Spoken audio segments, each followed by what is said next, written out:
पुष्पा को रिलीज हुई काफी वक्त गुजर गया, लेकिन मूवी को देखते वक्त कई दफा ये लगा कि हम अल्लू अर्जुन की पुष्पा नहीं बल्कि यश की केजीएफ चैप्टर 1 देख रहे हैं।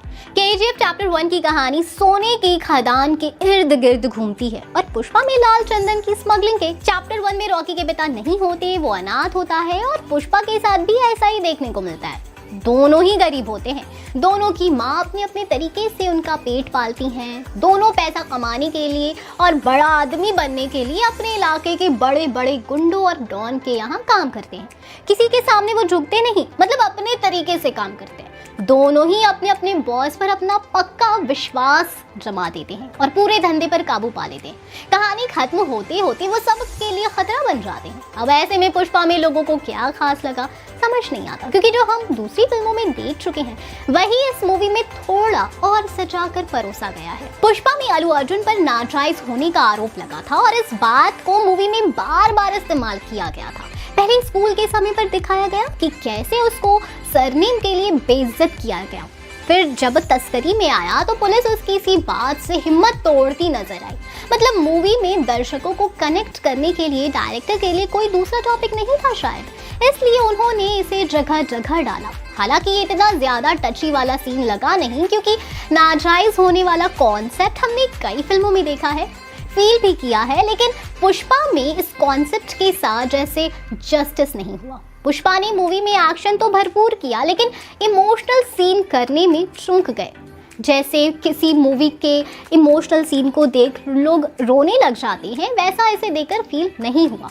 अब उम्मीद करते हैं कि इस तरह का प्लॉट पुष्पा 2 में ना हो।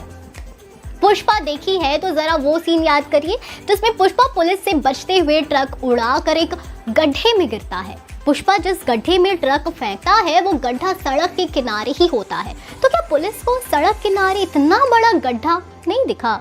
मान भी लेते हैं कि पुलिस को गड्ढा नहीं दिखा, लेकिन वो सड़क तो कच्ची थी और कच्ची सड़क पर ट्रक के टायर के निशान बनना तो लाजमी है। लेकिन पुष्पा को पकड़ने वाली पुलिस के पास दिमाग कम था, इसलिए वो ट्रक ढूंढने का प्रयास नहीं करती, सीधा उसे गाड़ी में बिठा कर ले जाती है।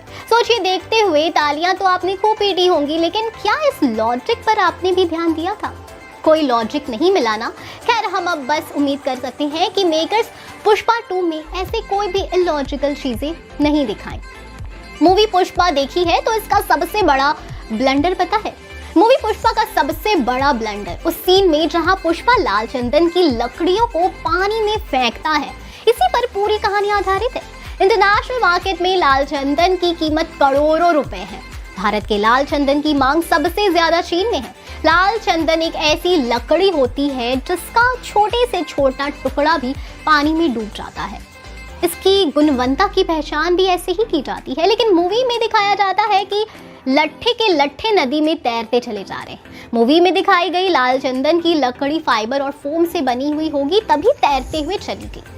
पुष्पा 2 के सीक्वल का म्यूजिक और गाने को फाइनल किया जा चुका है। अब निर्देशक मूवी के लोकेशन फाइनल कर रहे हैं। लीड एक्टर्स के साथ सीक्वल में दिखने वाले नए चेहरों को भी फाइनल किया जा रहा है और निर्माता सीक्वल के बजट पर काम कर रहे हैं। मूवी की कहानी को लेकर निर्माता निर्देशकों ने फिलहाल चुप्पी साध रखी है, लेकिन उन खबरों का जरूर खंडन किया है जिनमें कहा गया था कि पुष्पा द रूल के शुरू में नायिका श्रीवल्ली यानी रश्मिका मंदाना की मृत्यु हो जाएगी, जिससे पूरा फोकस पुष्पा यानी अल्लू अर्जुन और आईपीएस शेखावत की टक्कर पर रखा जा सके। इस बीच मार्केट की कई बड़ी कंपनीज ने पुष्पा के साथ जुड़ने की इच्छा बताई और इन मूवी प्रमोशन को लेकर डील हो रही है। चर्चा है कि पुष्पा 2 का बजट 2 गुना होकर 350 करोड़ रुपए तक पहुंच गया है।